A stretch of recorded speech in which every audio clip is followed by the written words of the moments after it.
Viewer discretion. If you're listening to this, you are the resistance. What's up, everybody?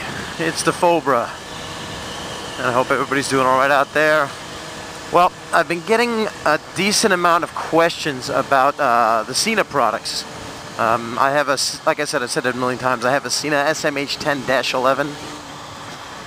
I don't have the standard 10. I just wanted to clear that up. I have the 10-11, and the 10-11 is called the universal one. And it has both a boomed and a wired mic. I don't know why I felt like doing that. Both a boomed and a wired mic.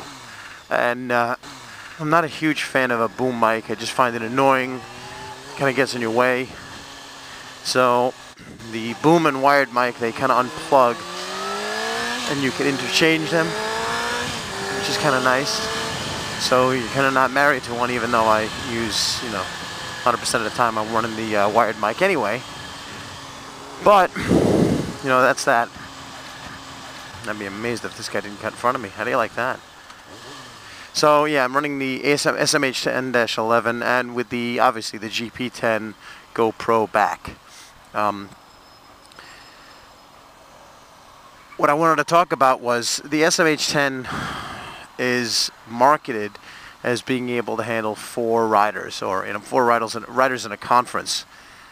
And through an accident, we managed to find out a way around it, it seems. I haven't confirmed it with Sena, but it is repeatable and it works every single time. We've gotten pretty good at it. By the way, side note, wearing the Icon Hooligan Spastic, and I've worn it a few times. I mean, this thing is awesome as far as airflow goes. I know in my review of it, I never really rode in it, so I didn't have much feedback. So I wanted to let you know I do really like it, and it flows a ridiculous amount of air. Almost feels like you're not wearing a jacket, which is kind of unnerving the first time you put it on. We know that when you go into pairing mode, you press and hold down the jog dial till you hear that doo-doo-doo-doo, and once you hear that, you know you're in pairing mode.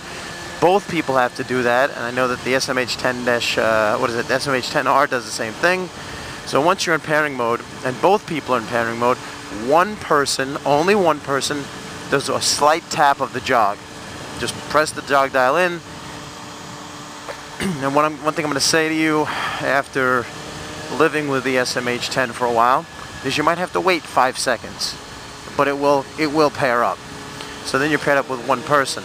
And what we had done before is you can pair up with another person, and then that would be your 1 tap, 1 person, 2 taps, 2 people.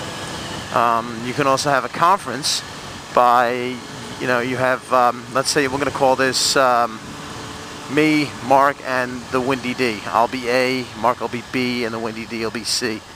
Maybe I'll throw some images or something, or some graphics to kind of illustrate what we're talking about. If we're doing a 3-way conference, if I pair to Mark, and Mark pairs to the Windy D, you have A to B and B to C, then all 3 can talk at once in a conference by just making sure he's not hitting me. A single tapping into B, and then C single tapping into B. And I hope that makes sense. So now you have 3 people on the conference call.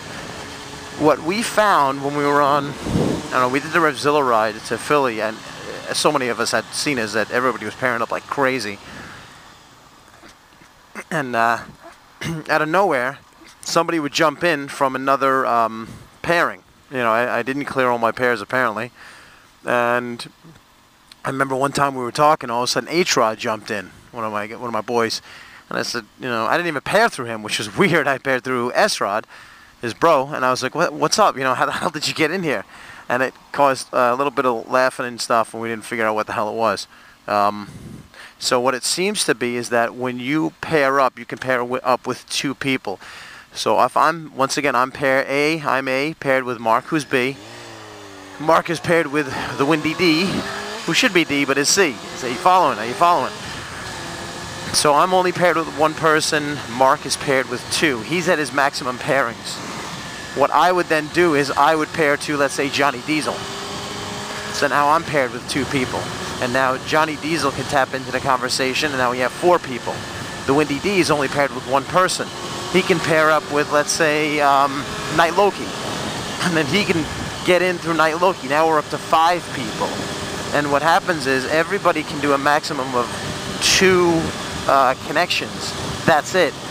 But the more it goes kind of round robin, and you're just joining more and more people in. And at one time we had seven riders on the SMH10s going through Massachusetts. And I mean, there is some, the signal does degrade and the audio does degrade a little bit, but it's definitely usable. It's not completely stable. Somebody might drop out, and the bad thing about it is, let's say that I don't know, let's say that Night Loki is paired in through the Windy D, and after Night Loki, his other person who's paired in is, let's say, you know, H-Rod, and then after H-Rod is paired in S-Rod. So you have all those people. If the Windy D drops out, all the people behind him will drop out. That's a thing right there. So you're not really connected. Everybody's not connected, but you're connected through somebody else. Like I said, I'm not sure if it's designed to work like that, but I'm going to say that it does work, and because we're able to do it every single time. We very seldom have. Oh, get a little cut through here. We very seldom have, if we have a decent-sized riding group, which we have been. You know, we very seldom only have 3 people on a Sena. It's usually 5 or 6.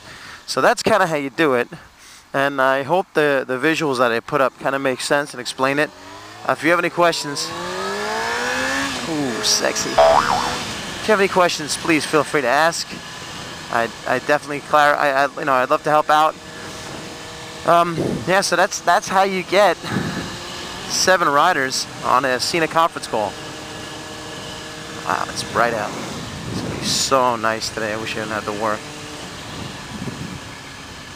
I wish I didn't pass my street to go. I would like to go down. That's all right. We'll do this one. We'll mix it up. All right. Well, like I said, if you have any questions or comments, throw them in the box below, and I'll do my best to answer it. And I hope that helps you. Give it a shot. All right? Any other questions about the SMH10 or my GP10, please let me know. I'd be more than happy to help out. All right, everybody? See ya.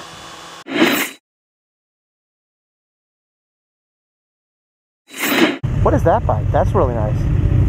That thing right there. Is that a Ducati? That's a Monster?